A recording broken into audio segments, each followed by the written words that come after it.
Assalamualaikum warahmatullahi wabarakatuh. Kami dari kelompok 6 akan menerangkan tentang tugas statistik dengan validitas konvergen dengan metode Fornell-Larker atau Oder model.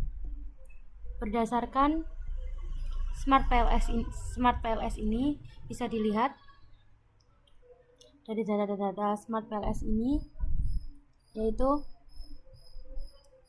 validitas konvergen dengan metode Fornell-Larker ini berdasarkan tabel di atas. Tabel ini dapat dilihat dari pengujian Oder model dalam validitas konvergen. Jika nilai loading factor lebih dari 0,70, data ini dinyatakan valid konvergen. Jadi data ini merupakan data yang sudah valid. Selanjutnya tentang validitas diskriminan. Berdasarkan data yang di atas ini, didapatkan dari Smart PLS ini. Bisa dilihat sendiri ya.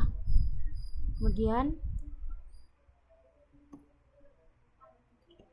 berdasarkan dasar data yang ada di atas menunjukkan bahwasanya nilai akar dari AV tersebut tiap variabel lebih besar antara data pertama ke data lainnya, maka semua variabel dinyatakan valid diskriminan.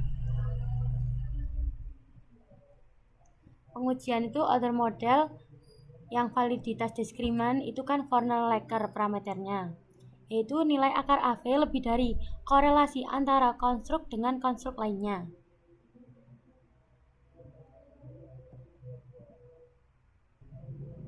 Yang selanjutnya yaitu uji reliabilitas.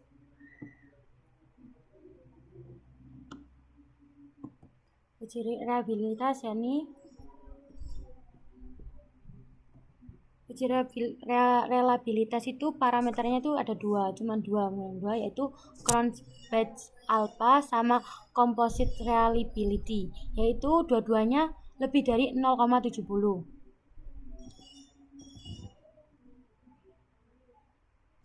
Nah, nilai Cron-Betz alpha dan composite reliability semua variabelnya lebih dari 70, maka dinyatakan reliable.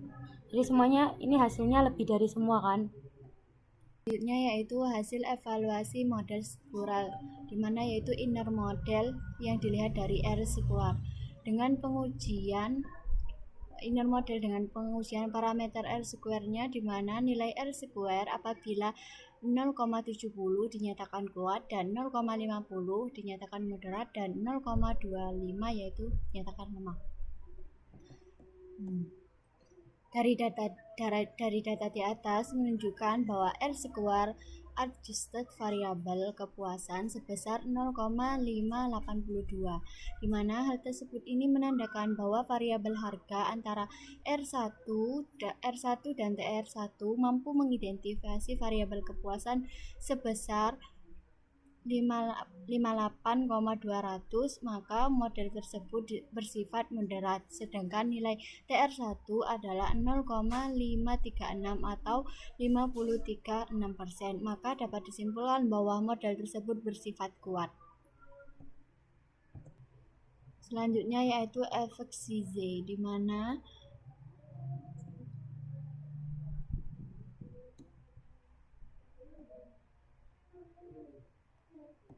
dari data Smart PLS ini untuk pengujiannya yaitu dengan menggunakan apabila 0,35 itu dinyatakan kuat dan 0,15 dinyatakan moderat dan 0,02 dinyatakan lemah.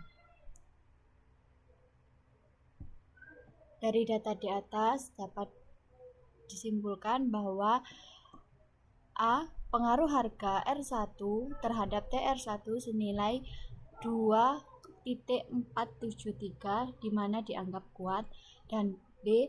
Pengaruh S1 terhadap terhadap RI1 dan TR1 yaitu senilai 3.620 dan 4.442, di mana ini dianggap kuat. Yang C yaitu pengaruh SE terhadap RI1 dan TR1 dengan senilai 4.010 dan 4.010, di mana data ini dianggap kuat. Yang D yaitu pengaruh Wiki1 terhadap RI1 dan TR1 dengan senilai 1.929 dan 2.122, di mana dianggap kuat sesuai dengan pengujian efek Z-nya. Selanjutnya yaitu uji hipotesis, di mana uji hipotesis ini dengan pengujian inner model, parameternya menggunakan signifikan pengujian hipotesis dengan tabel lebih dari 1.92 dengan signifikan level yang merupakan sama dengan 5%, di mana data yang didapatkan dari Smart PLS ini yaitu dapat dilihat dari tabel di atas, dan penjelasannya yaitu S1 sampai R1, yang dimana S1 terhadap RI1 terhadap TR1 diperoleh nilai p-value 0,742 lebih dari 0,05, maka S1 ditolak karena tidak berpengaruh terhadap TR1. Yang kedua yaitu WQ1 terhadap RI1 terhadap TR1 diperoleh nilai p-value 0,757, di mana lebih dari 0,05, maka S1 ditolak karena tidak berpengaruh terhadap TR1. Dan selanjutnya yaitu SE terhadap RI1 terhadap TR1 diperoleh nilai p-value 0,973, di mana yaitu lebih dari 0,05, maka S1 ditolak karena tidak berpengaruh terhadap TR1. Selanjutnya yaitu GOV atau goodness of fit. Dari tabel di atas yaitu nilai GOV-nya dengan menggunakan akar rata-rata average dikali rata-rata R square, di mana rata-rata average-nya dengan senilai 0,754 dan rata-rata R square-nya yaitu 0,576, di mana akar kuadrat nilai GOV akar kuadrat 0,754 dikali 0,576 memperoleh nilai 0,500. Berdasarkan hasil perhitungan yang didapatkan nilai GOV sebesar 0,500. Hal ini tersebut menandakan bahwa performa gabungan antara outer model dan inner model dalam penelitian ini diklasifikasikan ke dalam kategori GOV besar. Sekian penjelasan dari tentang materi Smart PLS ini. Kurang lebihnya mohon maaf. Assalamualaikum warahmatullahi wabarakatuh. Semoga membantu.